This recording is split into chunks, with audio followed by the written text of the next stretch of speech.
Hey guys, welcome back to the channel. I'm Mike and this is Wog. Guys, I got a little special video for you today. You guys are looking at this table going, what in the hell are we talking about today? Well, I'm going to start this presentation off by a little read that happened over the weekend. And I thought you guys should hear this out loud. And again, I've spoken about this before in my Comms It's Comms video, but it happened again.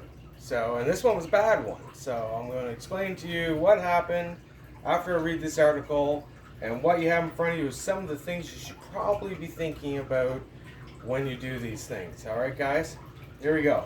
Start this off here. So I got my hubby's phone here, so I'm just trying to... Alright. Pair stranded in the dark on a remote beach near Cape Split. Rescued by a helicopter. Yes, they've done it again. People have got themselves stranded in our coastline here in Nova Scotia in the Bay of Fundy. Guys, this happens several times a year. It's usually people that aren't from here, but sometimes it's people from here thinking they get away with things. Mother Nature has no respect for you at all.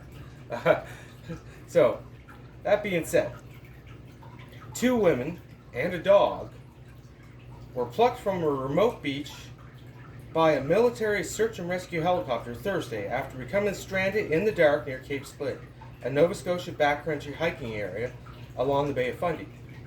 RCMP said the pair, who were from out of province, do not likely have life-threatening injuries but did receive medical attention. The women had climbed down a steep 75-meter section of Amethyst Cove but were unable to get back up, according to the chief and the Canning District Volunteer Fire Department. I'm just going to stop there, guys. There's lots more. So what happened the other night? We received a alert on Facebook in our local area, again, about people being stranded in there and the tides coming in. And of course, they picked one of the highest tide nights of the year to go out to this remote spot. So guys, I've been there, and I'm going to come down here right quick and show you what they're after. This is some of the beauty that comes from this province and the Bay of Fundy.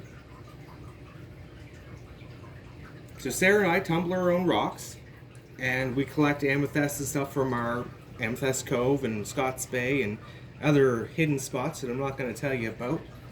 And this is the glory right here. So this is a huge chunk of Nova Scotia amethyst. If you cut that open, guys, it's going to be full of this. That's all there is to it. You can see the purple starting.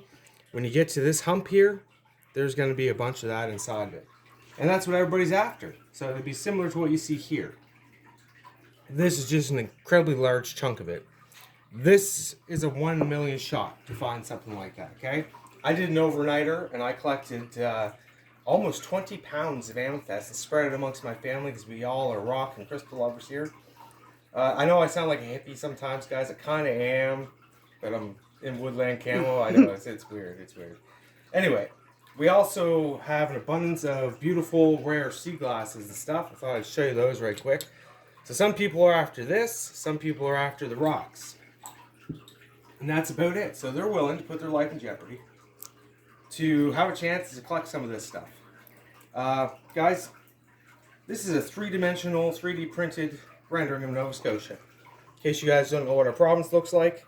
So I will tell you, the scale is 100% exaggeration, so you can actually understand what's going on here.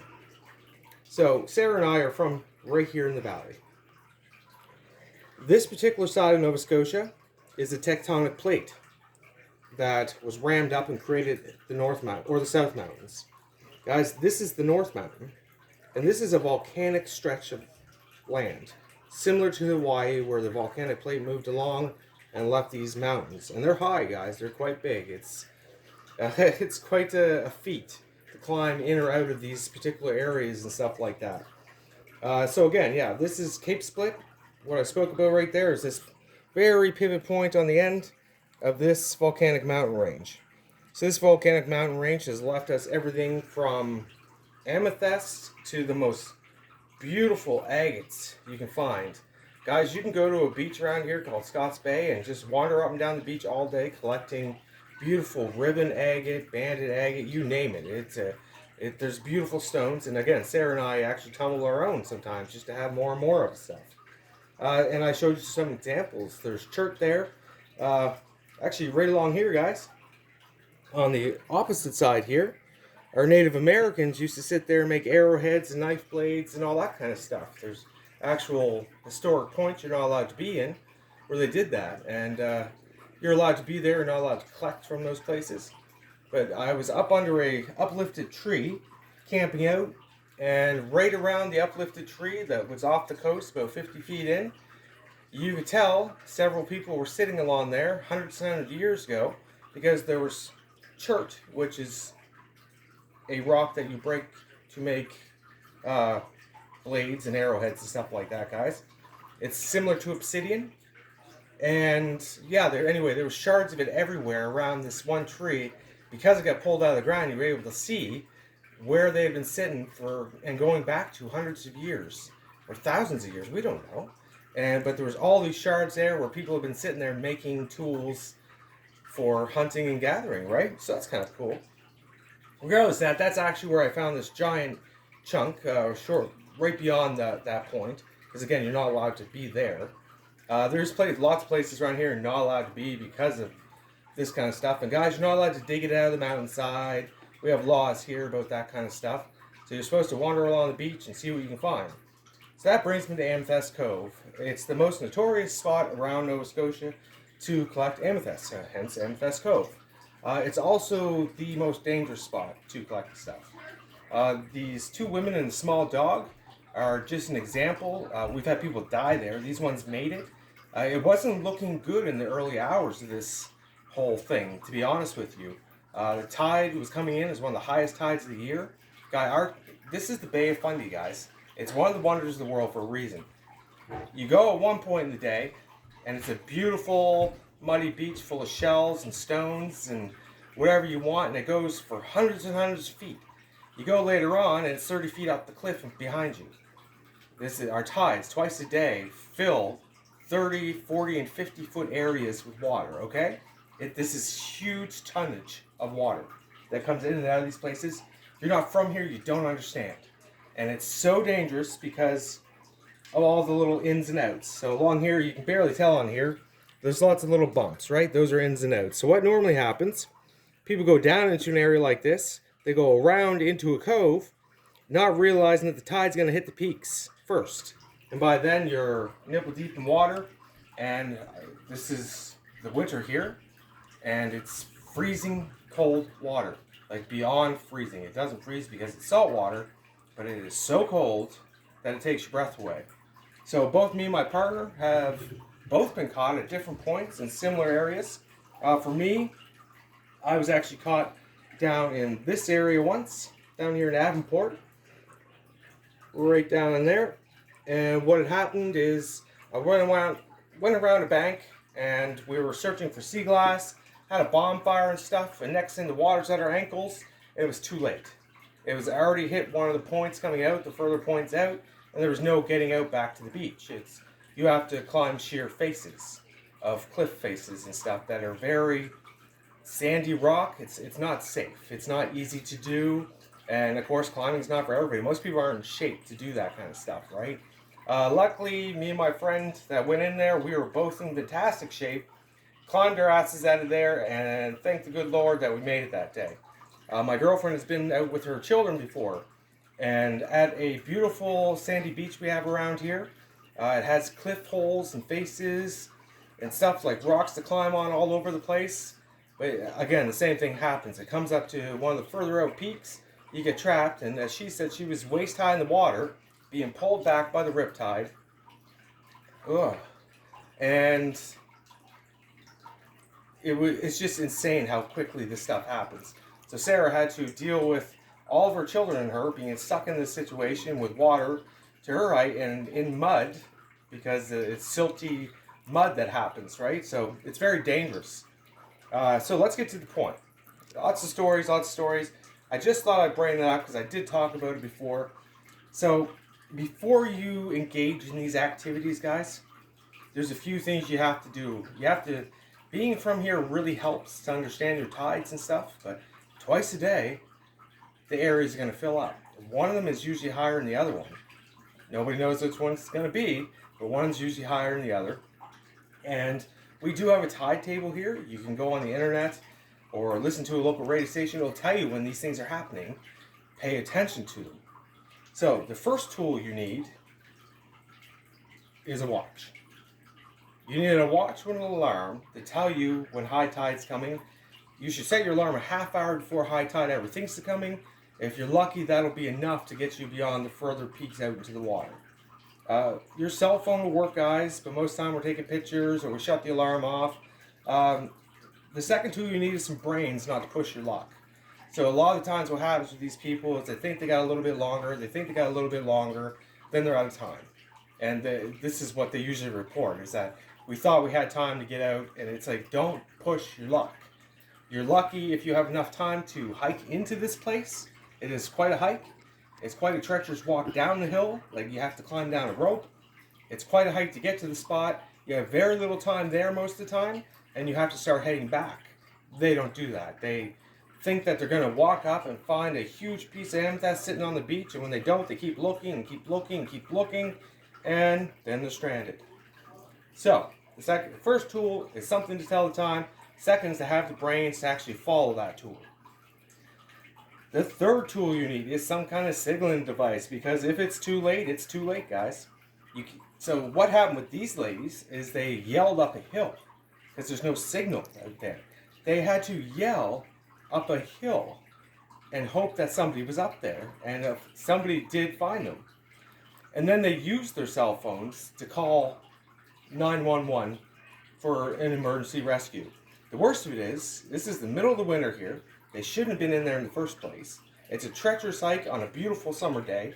In the middle of the winter time, it's a terrible idea all the way around. Even I don't go do that stuff, right? And I'm kind of adventurous.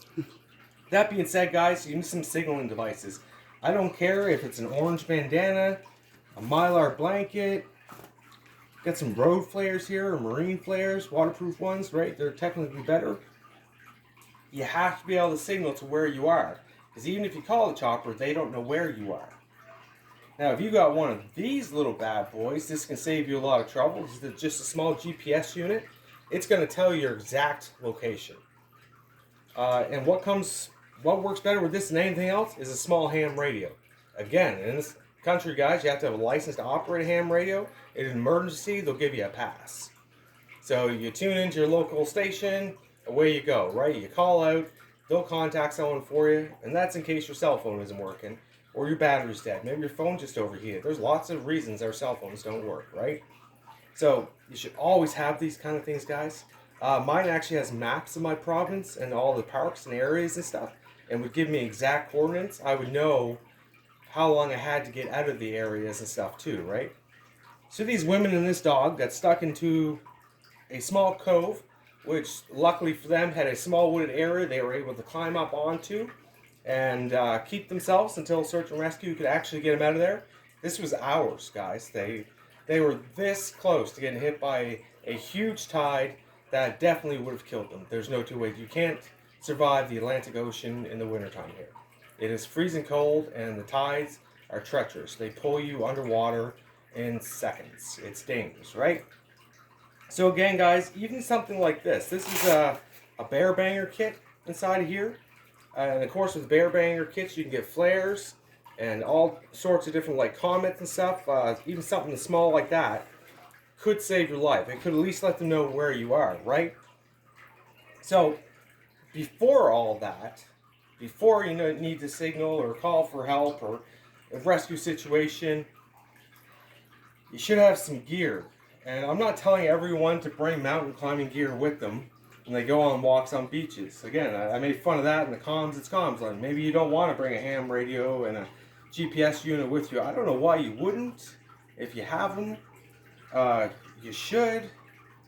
But you should have some ropes and some basic gear. So the biggest problem these women had is they couldn't get back up the ropes. I don't know if it's because of their physique. I don't know if it was because it was icy, which is probably the most likely thing. They should have known that going down, that it was very, very icy. and it's a very steep incline. So unless you're in some kind of shape and you can lift your own body weight, you're not getting out of there, right? So here in front of me I have just the basics, guys. I have a giant piece of mooring line.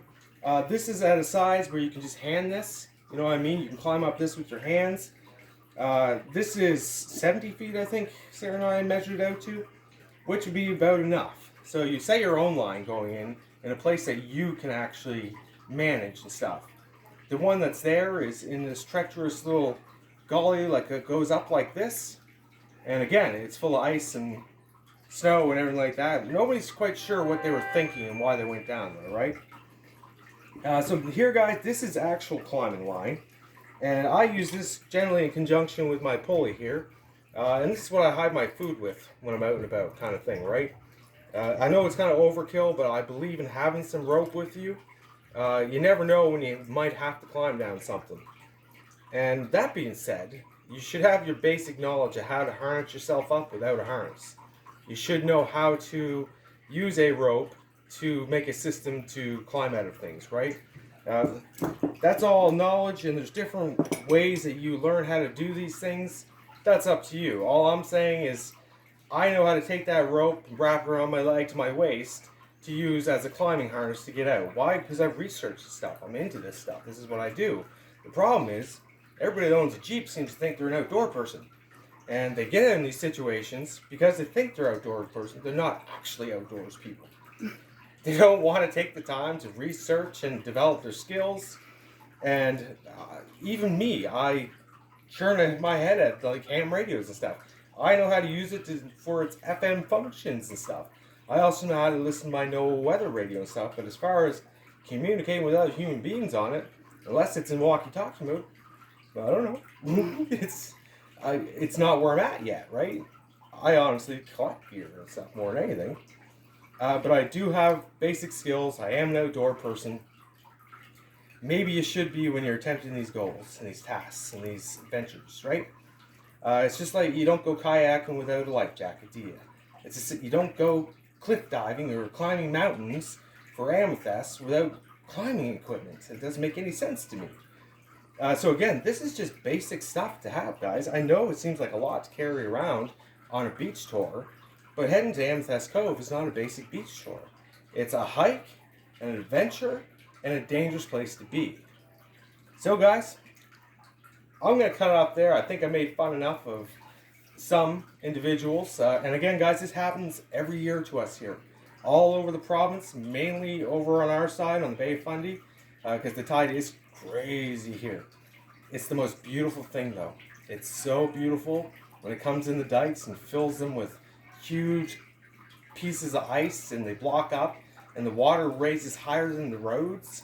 It's amazing. So guys, like and subscribe. Pay attention to your surroundings. Gather basic gear before attempting adventures. And don't think you're an outdoor person. Know you're an outdoor person, guys. Alright, guys. Thanks for tuning in. And thanks for bearing with me on this episode. See you next time.